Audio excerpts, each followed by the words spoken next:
As we look ahead to Addis and to the financing for development conversation and to the UN General Assembly where we're going to adopt the post-2015 agenda, do you think that we run the risk of perhaps relying too heavily on trade and private sector investment? Do you think that we're perhaps not stepping up enough to the plate on ODA, which continues to be necessary?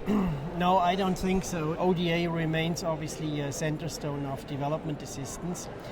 But ODA is not all. ODA is important, but the other flows that you have just mentioned and more of those are indeed much more important. And we will, in fact, in Addis put on the table a 10-point paper on the EU contribution to financing for development. And that 10-point paper will list trade, private sector, leveraging finance, and many other areas. As soon as the paper is not yet ready, so I cannot yet say a lot of detail about it, but it will be a 10-point package of which ODA is just one element.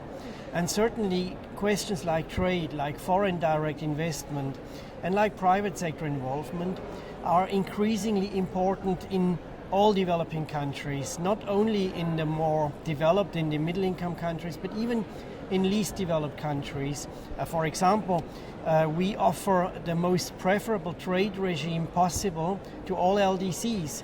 And so trade can be a very interesting locomotive for development, obviously provided that the countries have something to trade and that there are goods that respect European standards.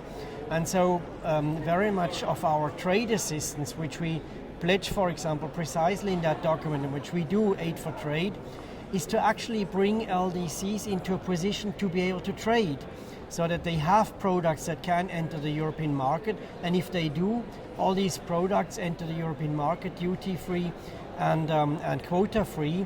And the European market is the largest consumer market in the world still. So we can do a lot of things. You can also count vocational training, you can count building up the financial system, getting legislation right. We're trying to do that, for example, very strongly now in the energy, in the electricity sector, because obviously there is a huge lack of electricity in Africa in particular, 600 million without electricity. The countries are not able to do the investment necessary. And so we are looking at the private sector, and the private sector can do it, but it also needs some promotional measures to actually get the private sector interested and involved.